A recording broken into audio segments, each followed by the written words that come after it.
Welcome to the Thomas & Friends Trackmaster Iceberg.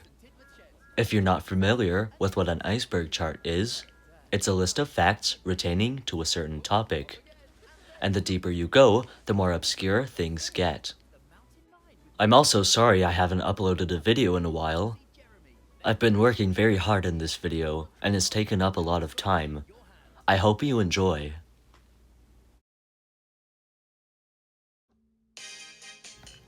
As I'm sure all of you know already, in 2014, the Trackmaster range was redesigned.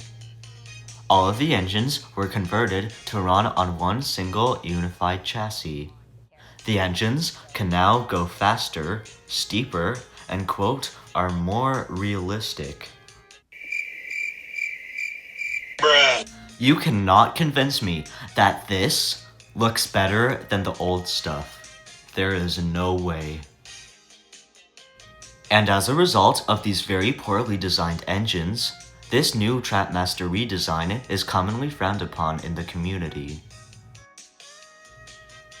The original Hit Toy Company version of the remote control Percy originally came with an exclusive out-of-puff tired face. But sadly, when Mattel Fisher-Price took over the Trackmaster range, they gave Percy just a standard smiling face. And they also took away the white painted running board. The Hit Toy Company Trackmaster Alfie was only released in Canada, and as a result, this model is very rare and expensive. Bruh. The original Hit Toy Company version of Trackmaster Sir Handle came with white wheels. But when Mattel took over the range, they corrected the mistake and changed his wheels to black. Trackmaster never made Daisy. It's said that Hit Toy Company planned to release a model of Daisy somewhere in 2009, but they decided not to because they didn't know what rolling stock to give her. Which I think is kind of a stupid excuse because they have released engines many times without any rolling stock. As with anything that's popular, Trackmaster and Toby have seen their fair share of bootlegs and knockoffs. Some of these knockoffs look better than others, but one thing all of these bootlegs have in common is that they're cheap, dangerous, and illegal, and you would be better off getting the real stuff. The Trackmaster Monty was only released in the UK, Poland, and Hungary. As a result, this model is very rare and expensive. On the backs of some set boxes from 2007, you can clearly see an image of a prototype flip-face Toby, a cancelled flip-face Gordon, and cancelled Percy. It's said that flip-face Percy was planned to be released with the Ice Cream Factory, which is another cancelled set, which I'll get onto later in the iceberg. Some people theorize that Gordon might have been released with the Sodor engine wash, but that has not been confirmed. The chocolate-covered Percy had two separate releases in the Hit Toy Company era. The first one came with a chocolate syrup tanker, had lighter chocolate, and a happy face. The second version came with a fuel tanker, a mail coach, darker chocolate, and a shocked face. In 2008, Trackmaster released a paint splatter Thomas, based off of the scene in the movie Calling All Engines. This really nice model has one problem. It's missing the green paint, which can clearly be seen covering Thomas in the scene that this is based off of. Although, some people have added the green paint on their copies of this model. The Sodor Blackout series was a very short-lived line of sets and engines, only released at Target. The line included various light-up destinations and engines, including Thomas and Percy. This Thomas was only released in sets from 2010 to 2013. On the back of the model, there's a tab that holds the shell onto the chassis. On the first versions of this Thomas, it was painted blue, but on the second version, they left it unpainted, and therefore it was red. Thomas Land, celebrating the fact that Thomas and his friends today have beaten the world record for being the world's longest toy train set. You know, all of this track measures... Yes, you heard that right. In 2008, Trackmaster actually set the world record for a world's longest train set. The record-breaking track was constructed in Drayton Manor theme park in the UK.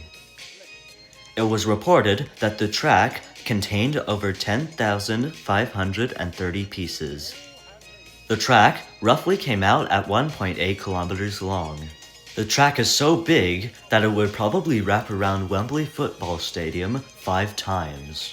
The Trackmaster track was layered 1,700 times on some special scratch-built risers. It took designers over 2 weeks to design and build the entire track. Although this wouldn't last for long, because the record was soon broken again by Trackmaster in Queensland, Australia. This record-breaking track was built in 2010, and it surpassed the previous record set in the UK in 2008. This new record-breaking track was built of over 10,000 pieces. It took a single motorized Thomas 2 hours and 52 minutes to complete the circuit. The track was over 2 kilometers long. It took a team of 20 of us, 214 hours. On the first version of the Hard at Work at Brendam Docks set, you can clearly see that Brendam is misspelled as Brendham. On later releases, they corrected the mistake. The Thomas Motorized Wiki is a fandom page that details everything you could possibly know about Thomas Trackmaster and Toby. If there's something you want to know about a certain engine or set, I highly recommend checking this site out. I got some of the information and pictures from here.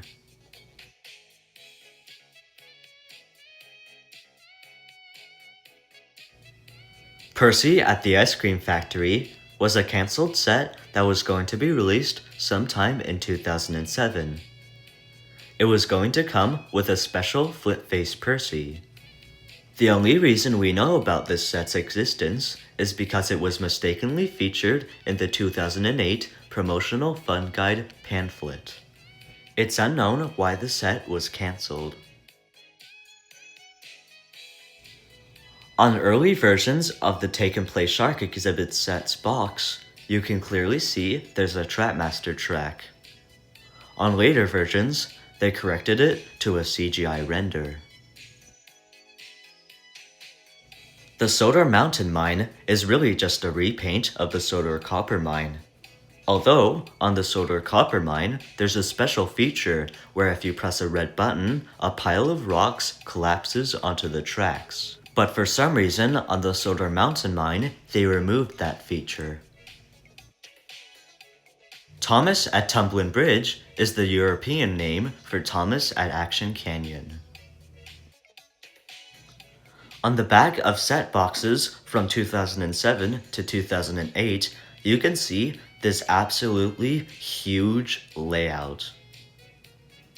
And if you look closely, you can see a recolored version of the Percy at the Ice Cream Factory cancelled set. Also, in the future, I am planning to build this absolutely huge layout.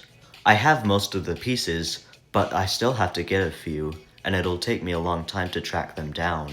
Make sure to like and subscribe if you want to see me try and build this track. There is a version of the James at Boulder Mountain set that came with Thomas. In 2013, 3 of the main 4 tender engines were converted to run on one single unified gearbox. For some reason, Gordon never got this modification. However, this knockoff exists, which is probably what Gordon would have looked like if he got this modification. The Icy Rails Adventure set is really just a snowy version of Thomas at Action Canyon.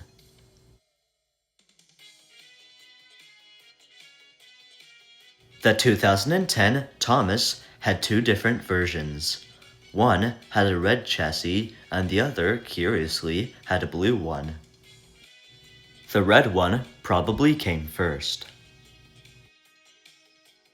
YouTube user Trains Are Awesome owns this very unusual Icy Freddy.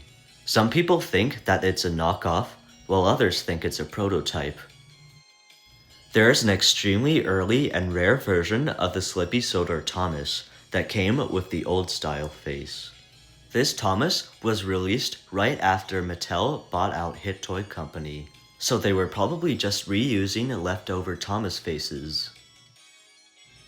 Some people theorize that the Hit Toy Company was going to release Charlie, but never did, and instead Mattel released him. YouTube user UC Weapon owns a prototype Steven. The released version of Steven has one lamp and a black funnel, whereas the prototype has two gold lamps and a gold funnel. The Sodor Mountain Mine came with a special troublesome truck called the Naughty Truck.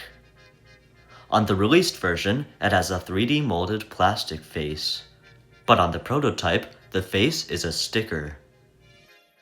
The Hit Toy Company version of the Trackmaster Cranky had two different versions. One came with a light-colored base with gray crates.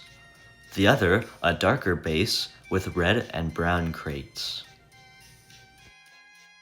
Sometime in 2011, Mattel were going to release a remote control glow-in-the-dark Spooky Stanley, but never did because the remote control made scary screaming noises, which was too much for little kids. This image also exists of a cancelled 2010 remote control Stanley. In the instructions of the Spin and Fix Thomas set from 2009, you can see a list of engines and rolling stock that will not work with the set. And if you look closely, you can see a sailboat. This was probably a cancelled release that was going to be based off of the episode Thomas Set Sail.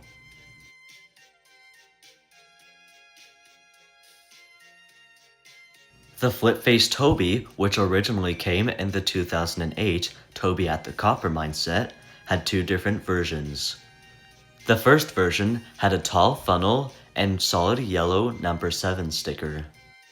The other version had a short funnel and translucent number 7 sticker. When Hit Toy Company released the McCall's Farm set, they included this weird spinny arrow thing that I don't know the name of on the top. But when Mattel released the set, the weird spinny arrow thing was gone. When the Trackmaster Hector was released, it originally came with a red coach, but that only lasted for a few months, and they soon changed it to a gray truck. In 2008, the Hit Toy Company released a set called James Works It Out that came with a very strange James that reused parts from the flip face and remote control Jameses. YouTube user Muddy Poppins owns a very strange version of the remote control flip face Thomas that came with the Tidmouth Sheds set. This very strange Thomas has party banners on the side and includes solid black windows, which on the normal version are usually white. This is the only one of these Thomases that's confirmed to be in existence. On the commercial for the Thomas at Action Canyon set, Stanley is not put together properly. Trackmaster originally made two different types of risers. The first type of riser had a more rectangular design and could be stacked. The second type of riser had a more rounded design, and on the top there were some holes to allow bridge girders to be placed on top. The first version of the riser had 3 different levels. There was level 1, level 2, and level 3. But on the second type of riser, they made level 1, but skipped level 2 and went straight on to level 3 and level 4. In 2009, the Hit Toy Company released these small special track pieces, which were only released in the Spin and Fix Thomas set and the Thomas's Wild Ride set. On the early European releases of the Thomas's Elsbridge Adventure set, it includes this special red bridge, which is exclusive to this set. It usually comes in blue, but in red, this bridge is extremely rare and obscure.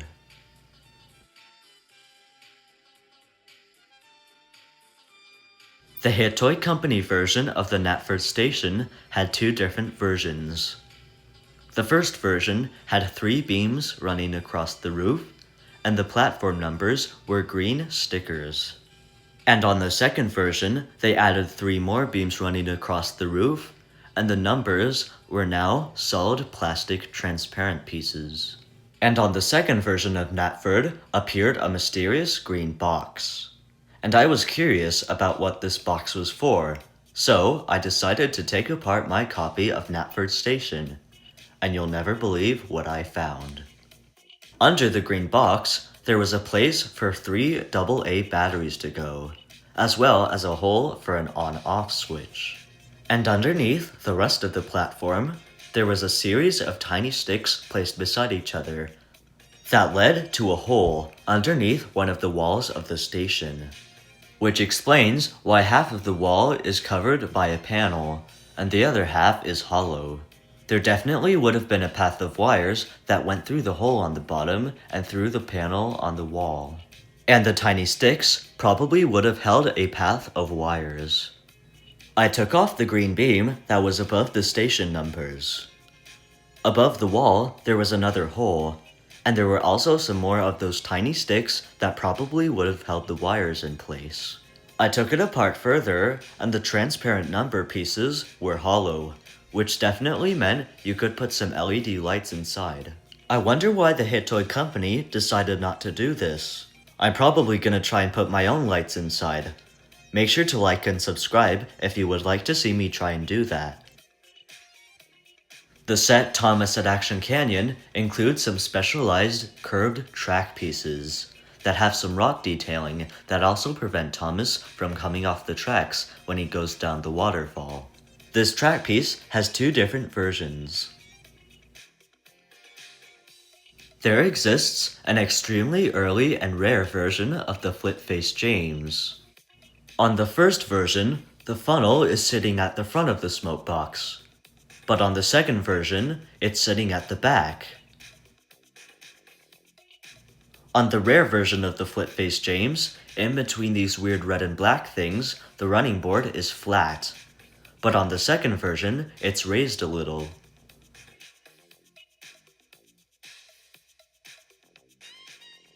The Hit Toy Company Annie and Clarabelle had 2 different versions.